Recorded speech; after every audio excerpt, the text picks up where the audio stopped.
merindukan air. Demikianlah jiwaku, haus akan Engkau. Ku rindu selalu darimu hidupku, memulihkan jiwaku, hapuslah mataku. Mengalirlah kuasa Roh Kudus, mengalirlah di tempat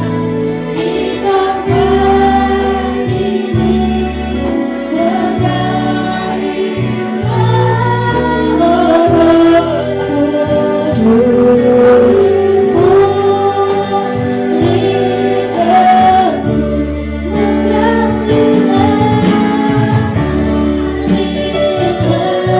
Kudus,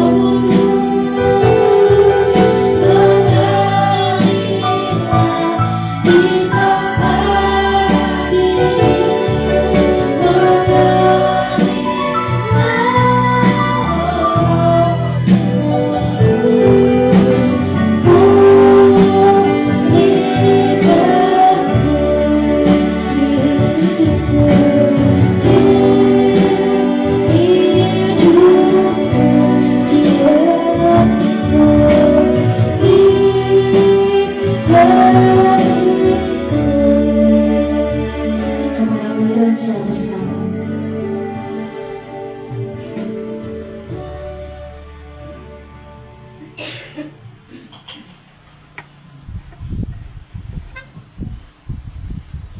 Baik Bapak Ibu sekalian, mari kita siapkan hati kita untuk membaca dan merenungkan firman Tuhan.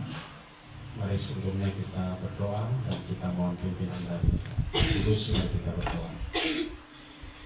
Bapa di sorga, Bapa di dalam nama Tuhan Yesus Kristus, kami bersyukur untuk kesempatan bagi kami sebagai sesama orang percaya.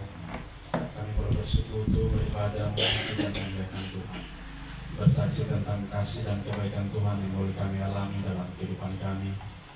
Dan saatnya bagi kami untuk kami boleh membaca dan merenungkan firman Tuhan pada malam hari ini. Namun kami sadar ya Tuhan bahwa dengan akal dan pengertian, dengan pengetahuan kami tidak sanggup untuk memahami dan mengerti pikiran Tuhan yang begitu tinggi, yang begitu dalam, begitu lebar dan begitu luas.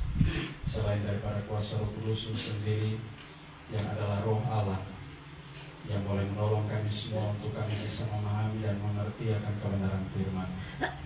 Dan roh itulah yang akan memimpin kami untuk kami boleh hidup di dalam kebenaran, dan kami boleh melakukan firman-Mu dalam hidup kami tiap-tiap hari.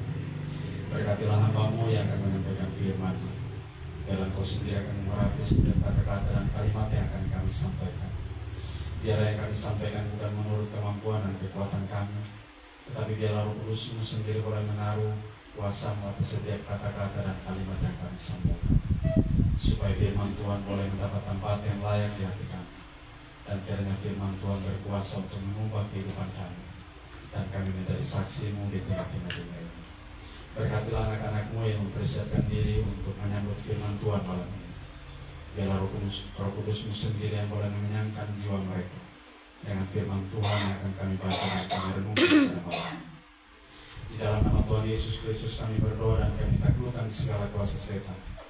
Dan kami berdoa biarlah Roh Kudus-Mu sendiri boleh hadir dan menyatakan kebenaran itu kepada kami. Di dalam nama Tuhan Yesus Kristus firman yang hidup, kami berdoa. Amin. Baik Bapak Ibu sekalian, mari kita membuka Alkitab kita dari surat pertama Korintus pasal 15 ayat yang pertama sampai dengan ayat yang ke-11. Surat Korintus 1 Korintus pasal 15 ayat 1 sampai dengan ayat yang ke-11. Kalau kita sudah mendapatkan bagian itu, mari kita berdiri bersama-sama kita akan membaca. Saya membaca ayat yang ganjil Bapak Ibu, kemudian akan melanjutkan dari sebelah kanan saya. Boleh pakai terjemahan baru 2 atau terjemahan baru juga boleh. Saya membaca menurut terjemahan baru 2. Pertama Korintus 15 ayat 1 sampai 11, kebangkitan Kristus. Sekarang saudara-saudara, aku mau mengingatkan kamu kepada Injil yang aku beritakan kepadamu dan yang kamu terima dan yang di dalamnya kamu teguh berdiri.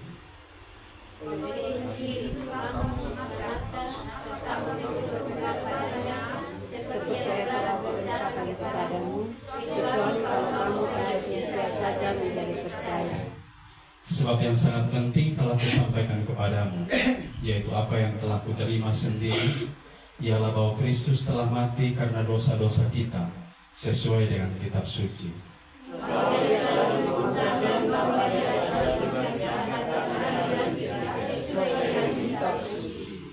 Bahwa ia telah menampakkan diri kepada Kefas dan kemudian kepada ke-12 muridnya. Sesudah itu dia menampakkan diri kepada kebanyakan dari mereka masih hidup sampai sekarang, tetapi beberapa dari mereka telah meninggal. Selanjutnya ia menampakkan diri kepada Yakobus, kemudian kepada semua rasul.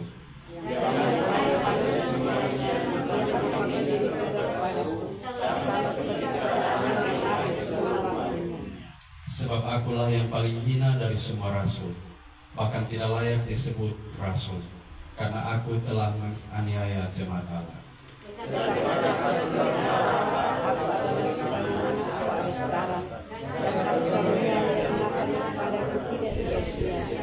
Sebaliknya aku juga bekerja keras kepada mereka semua, tetapi bukannya aku, melainkan kasih karunia Allah yang menyertai aku. Sebab itu baik aku maupun mereka, demikianlah kami mengajar dan demikianlah kamu menjadi percaya. Baik Bapak Ibu sekalian, silakan duduk kembali. Bapak Ibu yang dikasihi Tuhan, ini adalah bagian firman Tuhan yang kita baca dan akan kita renungkan pada malam hari ini. Sekali lagi Shalom. Shalom. Selamat Paskah untuk kita semua. Bapak Ibu yang dikasihi Tuhan, kemarin Kakak Nona WA saya untuk minta tema khotbah pada malam ini. Saya kasih satu tema, kebangkitan yang membarui. Ya, ini tema yang saya buat mungkin agak kurang cocok mungkin karena saya juga bukan alumnus sekolah teologi. Tapi itu kira-kira tema yang ingin saya berikan, yaitu kebangkitan yang membarui. Kebangkitan siapa yang bisa membarui? Kebangkitan Kristus pasti. Tidak ada kebangkitan apapun atau kebangkitan siapapun selain daripada kebangkitan Kristus yang berkuasa untuk membarui. Bapak Ibu dan Saudara, kalau kita bicara tentang kebangkitan, maka agama Kristen bukan satu-satunya agama yang mengakui adanya kebangkitan atau kehidupan setelah kematian. Ada juga agama-agama yang lain yang meyakini bahwa setelah kematian itu ada kehidupan, ada kebangkitan. Tetapi esensi daripada kebangkitan itulah yang membedakan pandangan agama Kristen dan pandangan agama-agama yang lain.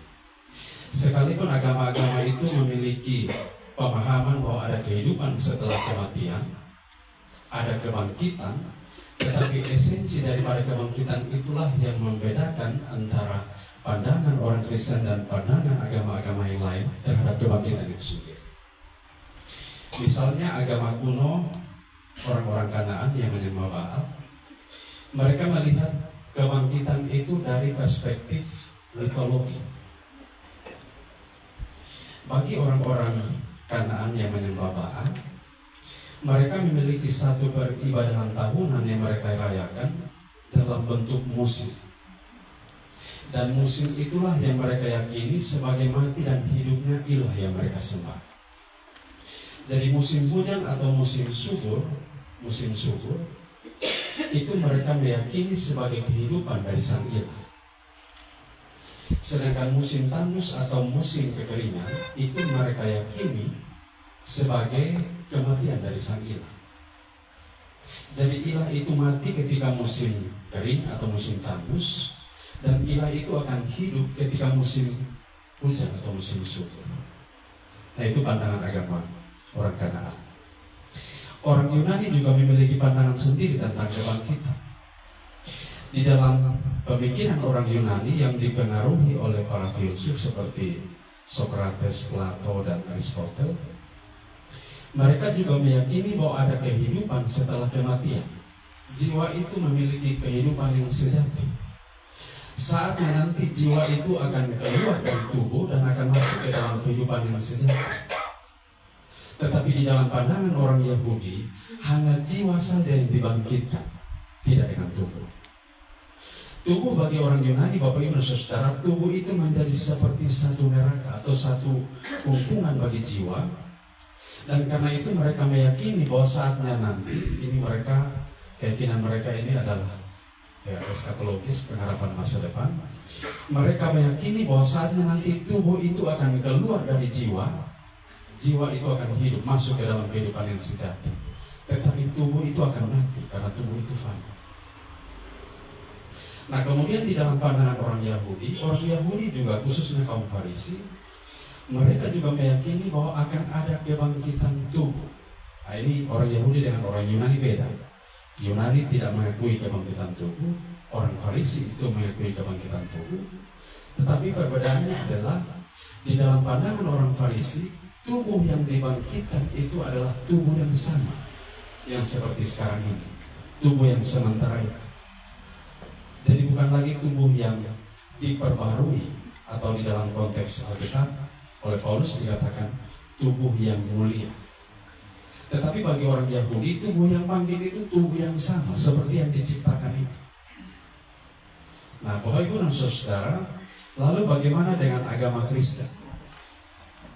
Di dalam keyakinan iman Kristen, Bapak Ibu dan Saudara, kita percaya bahwa kebangkitan itu bukan hanya terjadi bagi jiwa, kebangkitan itu bukan hanya terjadi bagi tubuh, tetapi kebangkitan itu terjadi atas seluruh hidup kita, yaitu tubuh dan jiwa. Nah, inilah yang membedakan pandangan Kristen dengan agama-agama yang lain tentang kebangkitan. Nah, Bapak Ibu dan Saudara, kebangkitan ini menjadi satu tema yang diperdebatkan di dalam kehidupan jemaat di Korintus. Korintus itu satu kota kosmopolitan. Kosmopolitan itu artinya terbuka, majemuk. Dan kota ini sangat dipengaruhi oleh budaya Romawi dan Yunani. Sehingga orang-orang Kristen di Korintus itu, mereka juga dipengaruhi oleh pandangan orang-orang Yunani tentang kebangkitan. Orang Yunani itu mengatakan bahwa yang bangkit itu hanya jiwa saja, tidak dengan tubuh. Saatnya nanti jiwa itu akan dibangkitkan dan masuk ke dalam kehidupan yang sejati, sedangkan tubuh itu akan mati, akan fana, dan tubuh itu akan ditinggalkan oleh jiwa. Nah, Bapak Ibu dan Saudara, inilah yang kemudian mau diluruskan oleh Paulus. Ini yang mau diluruskan oleh Paulus mengenai kebangkitan tubuh, atau lebih tepatnya tentang kebangkitan Kristus dalam tema Paulus. Paulus ingin meluruskan tentang pemahaman mereka tentang kebangkitan Kristus, sehingga dia menulis surat Korintus, khususnya di dalam pasal 15 yang kita baca, Bapak Ibu Saudara. Nah, Bapak Ibu Saudara, Paulus memulai surat pengembalaan ini dengan mengingatkan jemaat Korintus tentang berita Injil. Dia mau meluruskan pandangan daripada orang-orang percaya di Korintus itu dengan mengingatkan mereka kembali kepada Injil yang sudah dia beritakan. Kalau kita baca ayat yang pertama, di situ Paulus mengatakan, "Aku mau mengingatkan kamu kepada Injil yang aku beritakan kepadamu dan yang kamu terima." Ini berarti Bapak Ibu Saudara, jemaat Korintus itu dibangun melalui pelayanan Paulus. Jemaat itu dibangun hanya melalui pemberitaan Injil, tidak melalui yang lain. Jemaat di Korintus itu dibangun melalui pelayanan Paulus, dan pelayanan itu namanya pelayanan Injil, bukan pelayanan yang lain. Jadi kehidupan gereja, persekutuan, kehidupan orang percaya, kehidupan bergereja pada masa kini Sama juga dengan jemaat Korintus. Gereja atau persekutuan, perkumpulan orang percaya, komunitas orang percaya itu dibangun hanya melalui pemberitaan Injil dan bukan yang lain. Nah, Bapak Ibu dan Saudara, maka penting bagi kita untuk memperhatikan bahwa urat nadi gereja atau kehidupan gereja itu sangat ditentukan oleh pemberitaan Injil. Jadi Bapak Ibu, maka kalau kita lihat di dalam ibadah-ibadah kita, tidak mungkin dalam satu ibadah tidak ada pemberitaan Injil. Pasti ada pemberitaan Injil. Karena apa? Karena itu yang membangun kehidupan gereja. Maka Bapak Ibu kalau ke gereja, di depan mimbar itu biasanya ada meja altar. Di meja altar itu ada tiga barang yang ditaruh di situ. Bapak Ibu lihat ada Alkitab, ada alat-alat sakramen, ada bejana pembaptisan, ada bejana sloki perjamuan, dan juga ada salib. Semua barang-barang itu ditaruh bukan tanpa makna, Bapak Ibu. Tiga barang itu ditempatkan di situ untuk menunjukkan bahwa itulah ciri gereja yang bertumbuh. Ada Alkitab, itu artinya bahwa salah satu ciri gereja itu bertumbuh adalah ada firman Tuhan, ada Injil, ada firman yang diberitakan. Maka di meja altar itu taruh Alkitab. Kemudian ada alat-alat sakramen.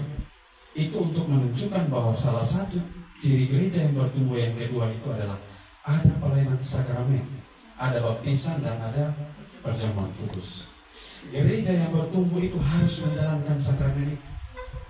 Kalau gereja itu tidak menjalankan sakramen, itu bukan gereja itu. Dan yang ketiga adalah salib. Artinya salah satu atau ciri yang ketiga dari gereja yang bertumbuh adalah gereja itu perlu ada disiplin. Gereja itu perlu ada disiplin. Jadi kalau orang belum sini, dia tidak boleh makan perjamuan kudus. Kalau orang belum menikah, dia tidak boleh makan perjamuan kudus. Disiplin ditegakkan. Nah, ini menunjukkan bahwa gereja itu bertumbuh. Nah, salah satu atau ciri gereja yang bertumbuh yang pertama yaitu firman Tuhan. Maka ketika Paulus mengingatkan orang-orang Kristen di Korintus, yang pertama dia ingatkan adalah kamu harus ingat Injil yang aku beritakan dan yang kamu terima. Melalui Injil itu kamu diselamatkan. Melalui Injil itu kamu diselamatkan seperti yang telah kuberitakan kepadamu, asal kamu teguh berpegang kepada.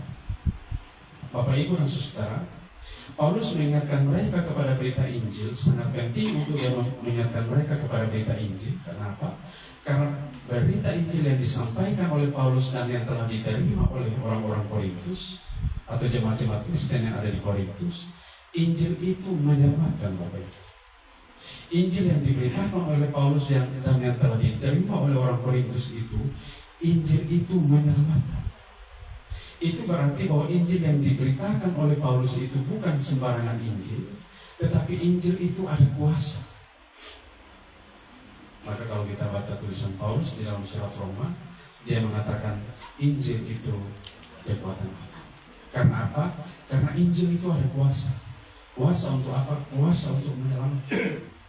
Nah, ini berarti Bapak, Ibu, dan Saudara, orang Korintus itu seharusnya memusatkan perhatian atau memusatkan seluruh kehidupan rohani dan kehidupan iman mereka hanya kepada Injil, bukan kepada yang lain. Itu berarti Bapak, Ibu, dan Saudara, Injil itu harus diberitakan setiap waktu.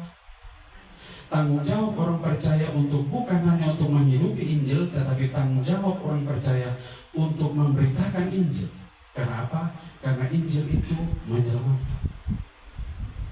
Tanggung jawab kita orang percaya saat ini, Bapak, Ibu, dan Saudara, kita harus memberitakan Injil. Mungkin kita mengatakan, saya bukan sekolah teologi, saya bukan pendeta, saya bukan penatua, saya bukan diaken, saya bukan pengajar. Tapi tidak kemudian itu menjadi satu alasan bagi kita untuk tidak memberitakan Injil. Injil harus kita beritakan, termasuk kepada anak-anak kita yang masih kecil. Injil harus diberitakan. Karena apa, Bapak, Ibu, Saudara? Injil itu menyelamatkan. Dan Injil itu membuat jemaat di Korintus itu teguh berdiri. Kehidupan orang percaya itu Bapak Ibu dan Saudara hanya teguh berdiri di atas Injil. Kehidupan orang percaya itu, kehidupan gereja, kehidupan persekutuan, kehidupan komunitas orang percaya itu tidak disokong oleh uang. Dia tidak teguh berdiri di atas uang, di atas harta, di atas kuasa manusia, di atas jabatan apapun. Tapi Paulus mengatakan jemaat itu teguh berdiri di atas Injil. Maka itu berarti tanggung jawab kita untuk memberitakan Injil, termasuk kepada anak-anak kita yang masih kecil. Pertanyaannya, kita sebagai orang tua, kita punya waktu atau tidak untuk memberitakan Injil kepada anak-anak kita? 2 hari yang lalu saya nonton ini video YouTube, video pendek di YouTube perang Iran dengan Amerika. Lalu waktu scroll tiba-tiba muncul satu video, ada satu ekor gajah besar, satu induk gajah dengan anaknya terjebak di di area pertambangan. Itu ada bongkahan-bongkahan batu besar, lalu ada tumpukan tanah, lalu batu-batu itu hampir jatuh. Begitu batu-batu besar itu hampir jatuh, induk gajah ini langsung dengan sigap, dengan cepat dia lindungi anak gajah itu. Lalu batu-batu itu rubuh dan menimpa badan daripada induk gajah itu. Lalu dalam sekejap seluruh batu itu jatuh dan menimpa tubuh daripada induk gajah, tapi anak gajah itu selamat. Dia lari keluar dan dia selamat. Tapi induk gajah itu terjebak di atas tumpukan-tumpukan batu, di bawah kolong-kolong batu. Lalu anak gajah ini lari dan mencari pertolongan. Lalu datangnya polisi hutan, bawa alat-alat dan mereka mulai bongkar batu-batu itu dan kasih keluar itu induk gajah. Waktu gajah itu keluar, Bapak Ibu, badannya itu penuh luka. Lalu mereka mengobati induk gajah itu yang luka. Lalu saya nonton terus ada Ike dan Beril, anak saya nomor 2 dan nomor 3. Ini Beril ada di sini, umur 9 dan umur 7. Waktu selesai nonton itu video, saya bilang, kamu lihat, ini saya omong pakai bahasa baku, kamu lihat binatang saja dia tahu selamatkan kegunaan. Dia sampai luka, dia sampai terjebak di bawah batu, badannya penuh luka, tapi dia berusaha selamatkan anak. Apalagi Tuhan Yesus. Tuhan Yesus bukan hanya luka, tapi dia sampai mati di atas kayu salib untuk menebus dosa kita. Lalu saya kasih pertanyaan, percayakah engkau bahwa Tuhan Yesus menyelamatkan engkau? Lalu orang 2 jawab, percaya. Lalu saya lanjut, maukah engkau terima dia sebagai Tuhan dan Juru Selamat? Jadi berilah di sini, nanti mungkin bisa tahu. Mereka 2 jawab, mau. Itu berarti Bapak Ibu Saudara, mungkin hal ini sepele. Anak umur 9, anak umur 7 tahun, dia jawab percaya, dia jawab saya mau terima dia sebagai Tuhan dan Juru Selamat. Dia tidak mengerti, tetapi yang dia katakan itu kebenaran. Dan kalau yang dia katakan itu kebenaran, maka Roh Kudus akan menjaga kebenaran itu bagi dia. Kita tidak boleh lalai untuk memberitakan Injil. Karena apa? Karena Injil itu menyelamatkan dan Injil itu membuat kita teguh berdiri. Pertanyaannya Bapak Ibu dan Saudara, kalau Injil itu menyelamatkan, Injil itu membuat jemaat itu teguh berdiri. Pertanyaannya, apa isi Injil? Injil itu isi apa? Sampai Injil itu begitu penuh dengan kuasa, sampai Injil itu membuat kita berdiri teguh. Injil itu isi apa? Paulus mengatakan di dalam ayat yang ketiga. Di situ Paulus mengatakan, sebab yang sangat penting telah kusampaikan kepadamu, yaitu apa yang telah kuterima sendiri, ialah bahwa Kristus telah mati karena dosa-dosa kita sesuai dengan kitab suci, bahwa ia telah dikuburkan dan bahwa ia telah dibangkitkan pada hari yang ketiga sesuai dengan kitab suci. Isi daripada Injil Bapak Ibu dan Saudara, isi daripada Injil itu adalah bahwa Kristus itu telah mati untuk dosa-dosa kita. Isi dari Injil itu Bapak Ibu dan Saudara, bahwa Kristus telah mati untuk dosa-dosa kita. Dia telah dikuburkan dan dia telah dibangkitkan. Isi Injil itu Bapak Ibu dan Saudara bahwa Kristus itu telah mati untuk dosa-dosa kita. Dia dikuburkan dan dia dibangkitkan sesuai dengan kitab suci. Jadi Bapak Ibu dan Saudara, Kristus itu mati untuk dosa-dosa kita. Dia dikuburkan kemudian dibangkitkan untuk menebus dosa kita Bapak Ibu dan Saudara. Itu semua adalah isi Injil. Dan itu terjadi berdasarkan kitab suci. Bukan yang buku yang lain Bapak Ibu. Maka ketika Petrus mengatakan Tuhan, Guru, itu sekali-kali tidak boleh terjadi kepada engkau. Ketika Tuhan berjalan menuju kepada penyaliban itu, Petrus menghalangi Kristus untuk tidak masuk ke Yerusalem menerima penyaliban itu.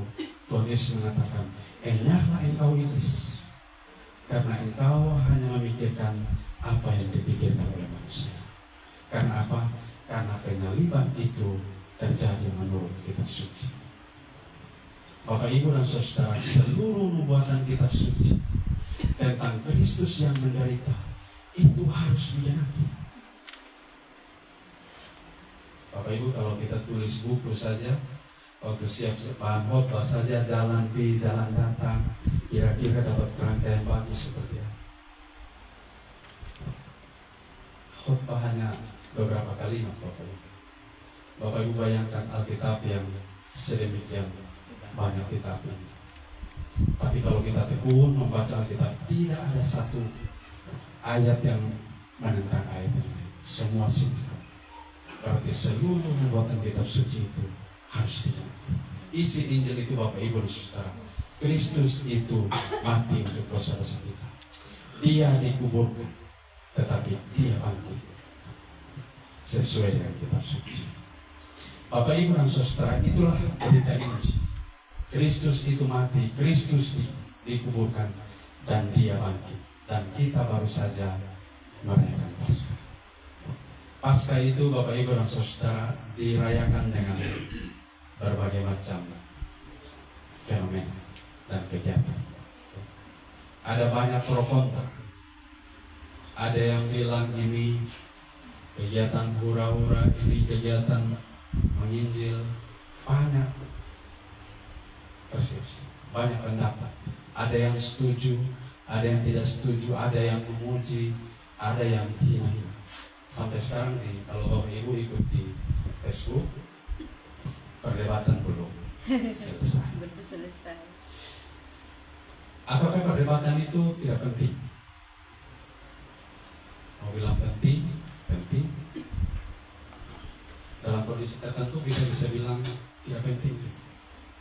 Tergantung persepsi masing-masing. Tetapi yang paling penting bagi kita Bapak Ibu dan Saudara, Kristus itu bangkit. Dan kebangkitan Kristus itu Bapak Ibu dan Saudara itu bukan berita kosong. Kebangkitan Kristus itu bukan sekedar informasi. Kebangkitan Kristus itu bukan hanya berita hoax. Kebangkitan Kristus itu bukan hanya berita gosip.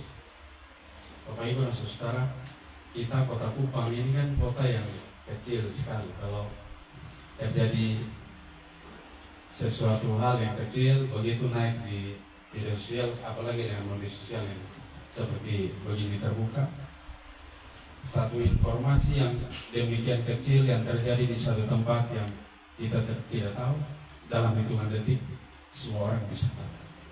Apalagi kalau berita itu adalah berita yang berita buruk atau berita-berita gosip. Tetapi Bapak Ibu dan Saudara, kebangkitan Kristus ini bukan berita gosip. Kebangkitan Kristus ini adalah sebuah kebangkitan yang terjadi secara fakta. Kebangkitan Kristus ini adalah sesuatu kebangkitan yang terjadi dan yang bisa dibuktikan secara fakta. Maka Paulus kalau kita lihat di dalam ayat-ayat selanjutnya, dia mengatakan bahwa ia telah menampakkan diri kepada Kefas dan kemudian kepada ke-12 murid. Sesudah itu ia menampakkan diri kepada lebih dari 500 saudara sekaligus. Kebanyakan dari mereka masih hidup sampai sekarang, tetapi beberapa di antaranya telah meninggal. Selanjutnya ia menampakkan diri kepada Yakobus, kemudian kepada semua rasul, dan yang paling akhir dari semuanya itu ia menampakkan diri juga kepada Jadi Bapak Ibu dan Saudara, Paulus mau memberikan fakta kebangkitan daripada Kristus ini kepada jemaat-jemaat di Korintus, bahwa berita tentang kebangkitan Kristus itu bukan berita hoax, tetapi kebangkitan tentang Kristus itu adalah sesuatu fakta yang bisa dibuktikan. Selain daripada fakta-fakta yang dia dijelaskan di dalam bagian ini, yaitu dia menampakkan diri kepada murid-murid, kepada para rasul, kepada Yakobus, kepada Kefas, dan juga kepada dia sebagai seorang rasul yang terakhir. Tetapi juga ada fakta-fakta yang lain yang menunjukkan bahwa Kristus itu memang betul-betul bangkit, yaitu kubur yang kosong yang tidak ada lagi mayat di situ, batu kubur yang terguling, dan dia menampakkan diri di dalam waktu dan tempat yang berbeda kepada orang yang berbeda. Itu semua adalah fakta dari kebangkitan Kristus. Kebangkitan Kristus itu fakta. Fakta yang terjadi di dalam sejarah. Kita bukan meyakini bahwa Kristus nanti akan bangkit, tetapi faktanya menunjukkan kepada kita bahwa Kristus itu sudah bangkit. Kristus itu sudah bangkit, dan itu adalah satu fakta sejarah. Dia melakukan atau kebangkitan itu terjadi di dalam ruang dan waktu manusia, yaitu sejarah. Semua bisa dibuktikan di dalam sejarah. Nah, pertanyaannya Bapak Ibu dan Saudara, kalau Kristus itu bangkit di dalam sejarah, kebangkitan Kristus itu terjadi di dalam ruang dan waktu kita. Pertanyaan bagi kita, lalu apa pengaruh kebangkitan Kristus bagi orang percaya? Apa untungnya kebangkitan Kristus itu bagi kita? Kalau memang kebangkitan Kristus itu adalah satu fakta yang harus kita terima dengan iman kita, pertanyaannya, apa pengaruh kebangkitan Kristus bagi kita? Kalau kita membaca di dalam ayat yang ke-9 dan ayat-ayat selanjutnya, di situ Paulus mengatakan bahwa yang paling akhir dari semuanya itu, ia menampakkan diri juga kepadaku sama seperti kepada anak yang lahir sebelum waktu. Sebab akulah yang paling hina dari semua rasul, bahkan tidak layak disebut rasul, karena aku telah menganiaya jemaat.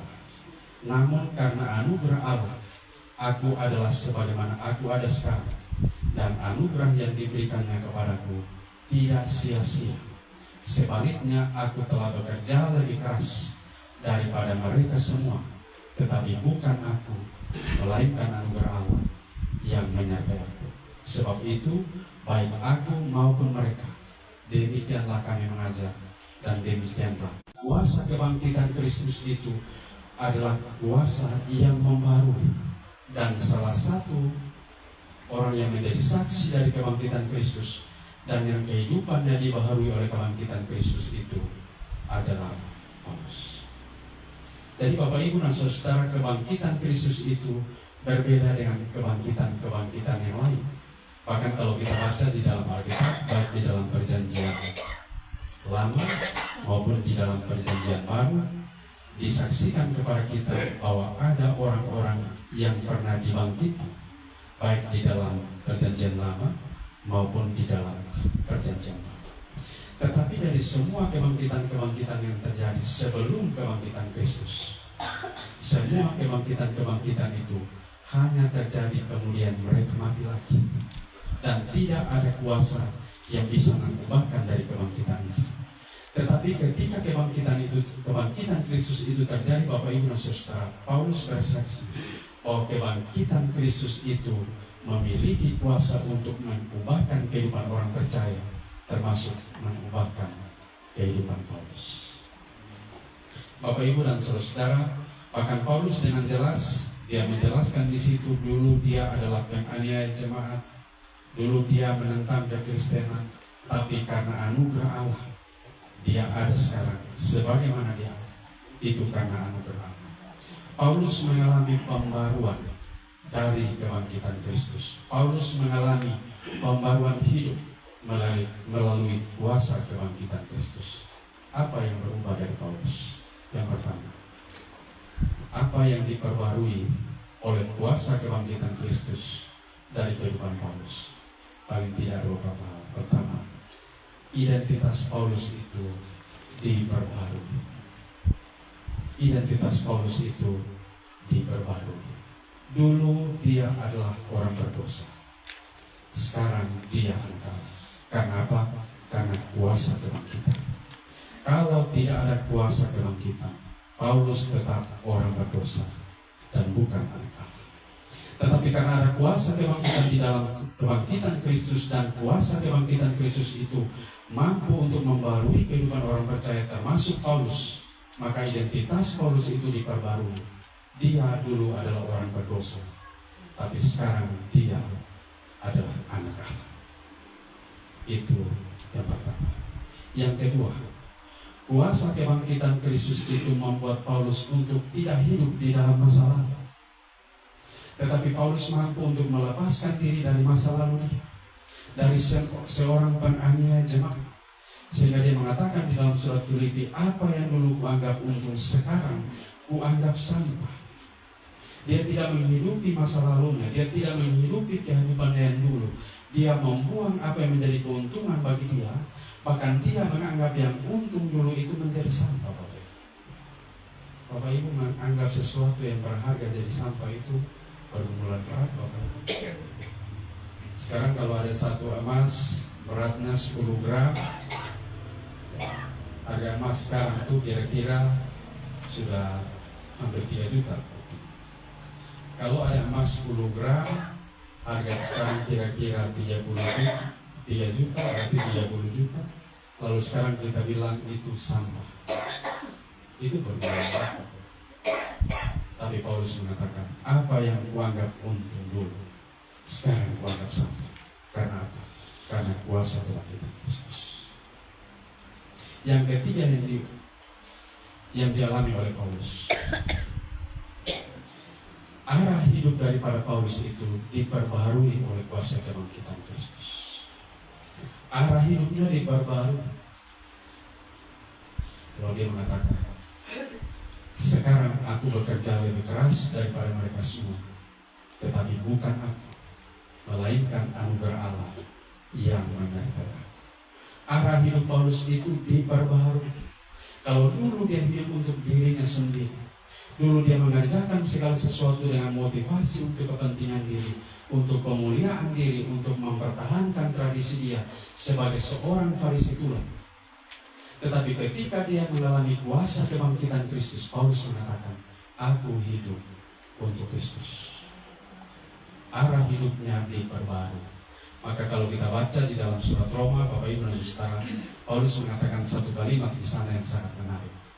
Jikalau kita hidup untuk Kristus.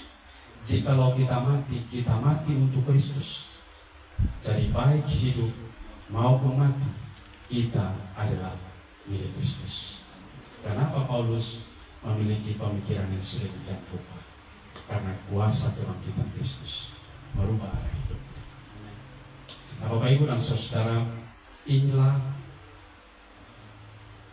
kehidupan yang dibaharui oleh kebangkitan Kristus. Inilah kebangkitan Kristus yang membaharui hidup Paulus. Kebangkitan Kristus yang membaharui kehidupan para rasul. Maka kalau kita melihat di dalam Alkitab, Bapak Ibu dan Saudara, bukan hanya Paulus yang diubah oleh Tuhan, tetapi termasuk rasul-rasul yang lain. Mereka semua diubah oleh kuasa kebangkitan Kristus. Dan kita lihat ketika hari Pentakosta itu terjadi, tema khotbah Paulus, tema khotbah dari semua rasul, temanya tidak lain, Kristus sudah mati. Amin. Kristus sudah mati. Karena apa? Karena kebangkitan Kristus itu telah membaharui mereka. Amin. Bapak Ibu dan Saudara, lalu bagaimana dengan kita hari ini? Sebagai orang-orang percaya, sebagai orang-orang Kristen, sebagai orang-orang yang merayakan Paskah, merayakan kebangkitan Kristus. Apa pengaruh kebangkitan Kristus bagi kita? Bapak Ibu dan Saudara, saya kalau lihat beberapa tahun ini, Paskah itu kadang-kadang terus di gereja. Kami kemarin di Eden, Begitu sudah mulai kebaktian, habis potong salam, Ibu Pendeta harus persilakan yang anak-anak kecil yang habis pawe masuk dalam gedung utama, karena masih banyak kursi yang kosong karena gerejanya jam 6 pagi. Mungkin karena alasan gereja jam 6 pagi orang sudah terbiasa jam 8, jadi mereka tidak gereja jam 6 pagi. Masih banyak yang kosong. Orang itu akan penuh sesak gereja kalau Natal, kalau malam kunci tahun, tahun baru tidak. Perjamuan Jumat Agung full, tapi pasca tidak terlalu menarik. Nah ini berarti Bapak Ibu dan Saudara, pemahaman kita tentang karya keselamatan Allah itu seperti terputus. Saya pikir-pikir, dan sampai orang hanya mau merayakan itu kematian. Kematian itu ada kuasa juga. Tapi jangan lupa bahwa kebangkitan Kristus itu kuasanya besar untuk membalas. Sehingga Paulus mengatakan kalau kita baca selanjutnya di dalam surat Korintus, jikalau Kristus tidak dibangkitkan, sia-sia pekerjaan. Maka itu berarti kita mesti merayakan kebangkitan Bapak Ibu. Karena apa? Karena kebangkitan itu memperbaharui kehidupan kita. Kalau kebangkitan itu memperbaharui kehidupan orang-orang percaya pada jemaat mula-mula di abad pertama, para rasul dan para pengikut-pengikut Kristus pada zaman itu, maka kuasa kebangkitan yang sama itu juga berlaku bagi kita sekarang. Karena kebangkitan Kristus itu bukan hanya terjadi pada masa lampau di dalam sejarah, tetapi kebangkitan Kristus itu sekarang sedang berlangsung. Dan karena kebangkitan Kristus itu terjadi di dalam sejarah pada masa lampau, dan kebangkitan itu sedang terjadi pada masa sekarang dengan kuasanya yang memperbarui kita, maka kita memiliki pengharapan untuk mengalami kebangkitan pada masa depan. Kalau Kristus tidak dibangkitkan Bapak Ibu, kita tidak memiliki pengharapan untuk dibangkitkan pada hari depan. Kristus mesti bangkit Bapak Ibu. Kalau Kristus tidak dibangkitkan, kita tidak mungkin bangkit. Dan karena Kristus telah bangkit Bapak Ibu, maka kehidupan kita diperbaharui. Sebagaimana Paulus kehidupannya diperbarui oleh kuasa kebangkitan Kristus, kita pun diperbarui. Mungkin kita bisa merenungkan dalam diri kita. Dulu saya orang yang cepat marah, tidak sabar, tapi sekarang saya seperti lebih sabar dan tidak cepat marah. Perubahan itu terjadi, apakah karena memang saudara bisa berubah? Apakah karena saudara mau berubah? Apakah karena saudara bisa berubah? Tidak. Perubahan itu terjadi karena kuasa kebangkitan Kristus yang memperbarui kita. Dulu mulut itu cepat sama, tapi sekarang sudah tidak. Ada satu teman yang mengatakan, sekarang kita belajar untuk tahan beta punya mulut. Dulu itu kalau dengar orang baru omong sedikit, rasa-rasa sama sabar ini mulut. Bukan hanya mulut, rasa-rasa ini tangan juga mau. Tapi sekarang belajar. Karena apa? Kristus itu baik. Amin.